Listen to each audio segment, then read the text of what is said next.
आप देख रहे हैं टीएनपी न्यूज। मैं हूं आपके साथ दीपिका ओझा। चलिए शुरुआत करते हैं उत्तर प्रदेश की खबरों की। सीएम योगी का ड्रीम प्रोजेक्ट माने जाने वाला डेटा सेंटर पार्क बनकर अब पूरी तरह से तैयार हो चुका है। इस तरह से यूपी को अगले महीने यानी अगस्त में इस डेटा सेंटर पार्क का उपहार मिल सकता है। सूत्रों की माने तो यूपी को यह खास सौगात देने खुद पीएम मोदी आ सकते हैं। हालांकि अब तक इसकी आधिकारिक पुष्टि नहीं हुई है। योटा डी नामक यह डेटा सेंटर 24 महीने में बनकर तैयार हुआ है। बता दें कि योटा डी डेटा सेंटर को हीरानंदानी समूह ने विकसित किया है। यह परियोजना पूरे 5000 करोड़ की है और माना जा रहा है कि खुद पीएम नरेंद्र मोदी इसका उद्घाटन कर सकते हैं। प्रदेश में ट्रांसफर नीति के खिलाफ जाकर लोक निर्माण विभाग में किए गए तबादले अब रद्द होंगे। सीएम योगी के एक्शन के बाद पीडब्ल्यूडी में 60 से ज्यादा इंजीनियरों के तबादले रद्द किए जाएंगे। इसके बावजूद विभागीय मंत्री जितेंद्र प्रसाद ने जांच कमेटी की रिपोर्ट आने के बाद निर्देश दिए हैं। माना जा रहा है कि ट्रांसफर नीति का उल्लंघन करने वालों पर गाज भी गिरेगी। पीडब्ल्यूडी विभाग के मंत्री जितेंद्र प्रसाद ने निर्देश दिए हैं कि एक ही जिले में कई सालों से जमे इंजीनियर हटाए जाएंगे और पीडब्ल्यूडी में संबंधित मुख्यालय की संबद्धता में लापरवाही पर भी कार्रवाई होगी। बता दें कि लोक निर्माण विभाग में तबादलों को लेकर पीडब्ल्यूडी के 5 अफसरों पर पहले ही कार्रवाई हो चुकी है और उन्हें सस्पेंड कर दिया गया है। प्रदेश में पिछले कुछ दिनों से सुभाषपा के अध्यक्ष ओपी राजभर को लेकर जमकर राजनीति और बयानबाजी का दौर चल रहा है। कभी राजभर अपने विपक्ष पर जुबानी वार कर रहे हैं तो कभी विपक्षी उन पर निशाना साध रहे हैं। इसी कड़ी में प्रदेश के श्रम और सेवा योजन मंत्री अनिल राजभर ने ओपी राजभर पर हमला बोला है। उन्होंने कहा कि ये छड़ी यानी कि सुभाषपा का चुनाव चिन्ह सहारा खोज रही है। इतिहास गवाह है कि उनकी छड़ी बिना सहारे के खड़ी नहीं हो सकती है। मंत्री ने आगे कहा कि जब जब इनको सहारा नहीं मिला, ये छड़ी हमेशा जमीन पर पड़ी रही है। सिद्धांतहीन राजनीति का कहीं ना कहीं तो अंत होना चाहिए। जनता ने बुरी तरह से आजमगढ़ के उपचुनाव में नकारा है। उन्होंने कहा कि अब एक नकारात्मक राजनीति का अंत होने जा रहा है। बीजेपी को वोट के हिसाब से इनकी जरूरत नहीं है। अवसरवादी राजनीति करने वाले ओम प्रकाश राजभर को सभी दल और समाज पहचान चुका है। इन्हें कोई नहीं लेगा। वहीं सपा अध्यक्ष अखिलेश यादव ने अपने विधायकों और सहयोगी दलों के साथ बैठक की। विधायकों के साथ ही इस मीटिंग में सपा के सभी बड़े नेता भी शामिल हुए।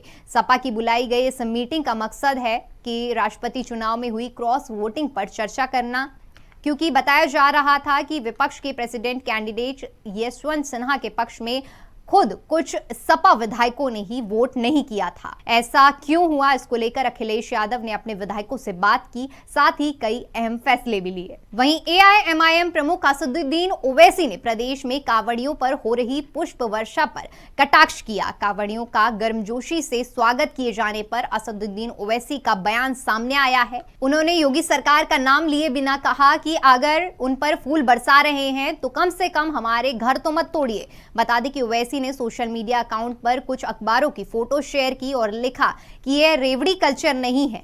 मुसलमान खुली जगह पर चंद मिनट के लिए नमाज भी अदा नहीं कर सकता, अगर करता है तो इस पर बवाल होता है। मुसलमानों को सिर्फ मुसलमान होने की वजह से पुलिस गोलियां, एनएसए, यूएपीए, लिंचिंग और बुलडोजर का सामना करना पड़ रहा है। वहीं मुख्तार अंसारी के बेटे और सुभाषपा विधायक अब्बास अंसारी की गिरफ्तारी के मामले में पुलिस को अदालत से राहत मिली है। पुलिस की अर्जी पर एमपी एमएलए कोर्ट ने अब्बास को कोर्ट में पेश करने की तारीख बढ़ा दी है।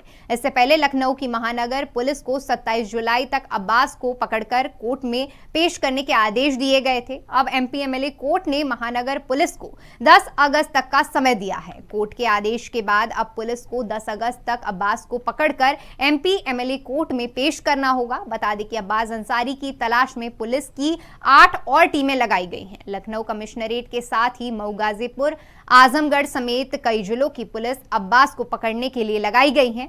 एसटीएफ की 2 टीमें भी अब्बास की तलाश कर रही हैं। यूपी के कई शहरों में पुलिस टीमों की ताबड़तोड़ छापेमारी चल रही है। चलिए फिलहाल वक्त तो चला एक छोटे से ब्रेक का। ब्रेक के बाद खबरों का सिलसिला लगातार जारी रहेगा। टीएनपी न्यूज एक हिंदी भाषी न्यूज चैनल है। टीएनपी ग्रुप का मूल उद्देश्य ग्रामीण क्षेत्र के युवाओं को पत्रकारिता का ज्ञान और कौशल प्रदान करना है। अधिक जानकारी के लिए विजिट करें हमारी वेबसाइट tnpnews.in या graminreporter.com।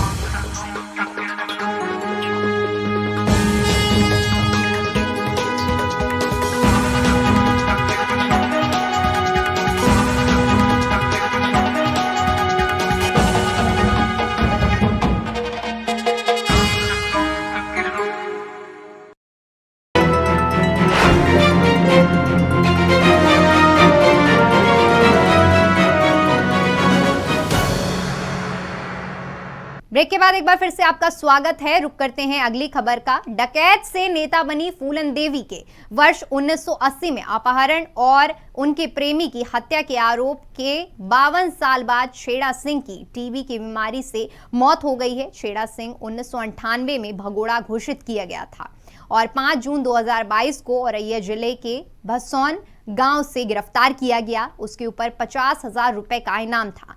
गिरफ्तारी के बाद उसे इटावा जेल भेज दिया गया था। औरैया में गिरफ्तार होने पर उसने पुलिस को बताया कि वह चित्रकूट में जानकी कुंड के पास एक बाबा बनकर आश्रम में रह रहा था, जहां उसने 2 दशकों से ज्यादा समय तक वहां सहायक के रूप में काम किया। इटावा जेल के वरिष्ठ अधीक्षक ने बताया कि 27 जून को इटावा जेल में बंद रहने के दौरान छेड़ा सिंह की तबीयत बिगड़ गई, जिसके बाद उसे सिफई अस्पताल में भर्ती कराया गया था। वहीं प्रदेश मदरसा बोर्ड के छात्रों का इंतजार खत्म हो गया है। यूपी मदरसा बोर्ड के नतीजे जारी कर दिए गए हैं। वे कैंडिडेट जिन्होंने यूपी मदरसा बोर्ड की मुंशी, मौलवी, आलिम और फजिल परीक्षाएं दी हो, वे आधिकारिक वेबसाइट से रिजल्ट चेक कर सकते हैं। ऐसा करने के लिए यूपी मदरसा बोर्ड की ऑफिशियल वेबसाइट का पता है madarsaboard.upsdc.gov.in। बता दें कि इस बार इन परीक्षाओं में कुल 81.54% छात्रों को सफल घोषित किया गया है। वहीं दिल्ली और वाराणसी के बीच चलने वाली बुलेट ट्रेन को लेकर बड़ा अपडेट सामने आया है। रेलवे मंत्रालय के मुताबिक दिल्ली से वाराणसी जाने वाली बुलेट ट्रेन के गौतम बुद्ध नगर जिले में 2 स्टॉपेज होंगे। दिल्ली के सराय खाले खां से खुलने के बाद इसका पहला स्टॉपेज नोएडा के सेक्टर 148 में होगा। अगला स्टॉपेज नोएडा इंटरनेशनल एयरपोर्ट में होगा। अब दिल्ली के लोग महज 21 मिनट में जेवर एयरपोर्ट पहुंच जाएंगे। मिली जानकारी के अनुसार दिल्ली से वाराणसी जाने वाली बुलेट ट्रेन के रूट पर कुल 13 स्टेशन होंगे। इनमें से 12 स्टेशन उत्तर प्रदेश के होंगे, जबकि 13वां दिल्ली में अंडरग्राउंड होगा। 816 किलोमीटर लंबे रूट पर 330 किलोमीटर प्रति घंटे की स्पीड से ट्रेन दौड़ेगी। दिल्ली से महज 4 घंटे में वाराणसी पहुंच जाएगी। बुलेट ट्रेन नोएडा के सेक्टर 146, जेवर एयरपोर्ट, मथुरा, आगरा, इटावा, कन्नौज, लखनऊ, रायबरेली, प्रतापगढ़, भदोई होते हुए वाराणसी पहुंचेगी। वहीं नोएडा के मेट्रो हॉस्पिटल पर आयकर विभाग की टीम ने छापेमारी की। आईटी की अचानक रेड पड़ने से अस्पताल में हड़कंप मच गया। जानकारी के मुताबिक आयकर की टीम नोएडा के सेक्टर 11-12 स्थित मेट्रो हॉस्पिटल पहुंची। टैक्स चोरी, कैश ट्रांजैक्शन को लेकर आईटी की छापेमारी की गई। आईटी टीम ने छापेमारी करते हुए काफी देर तक जरूरी दस्तावेजों की जांच पड़ताल की। बता दें कि इससे पहले इसी महीने की 9 जुलाई को आयकर विभाग नोएडा के सेक्टर 19 में एनबीसीसी के पूर्व अधिकारी डीके मित्तल के आवास पर छापेमारी कर चुकी है। वहां पर अभी तक 2 करोड़ रुपए से ज्यादा की नकदी और आभूषण बरामद किए गए थे। इसके साथ ही घर से लाखों रुपए की ज्वेलरी भी मिली थी। वहीं रायबरेली जिले के सरेनी कोतवाली क्षेत्र के रालपुर गंगा घाट में गंगा स्नान करने आए एक युवक की नदी में डूबने से मौत हो गई, जिसका शव 45 घंटे बाद गेगासो गंगा घाट से बरामद हुआ। बता दें कि बीते कई घंटों से युवक की तलाश एसडीआरएफ की टीम कर रही थी। शव मिलने की सूचना मिलते ही पुलिस मौके पर पहुंची और शव को कब्जे में लेकर पोस्टमार्टम के लिए भेज दिया। चलिए फिलहाल के लिए इतना ही। देश और दुनिया की तमाम बड़ी खबरों के लिए हमारे YouTube चैनल को सब्सक्राइब करें। खबरों को विस्तार से जानने के लिए हमारी वेबसाइट www.tnpnews.in पर विजिट करें। धन्यवाद।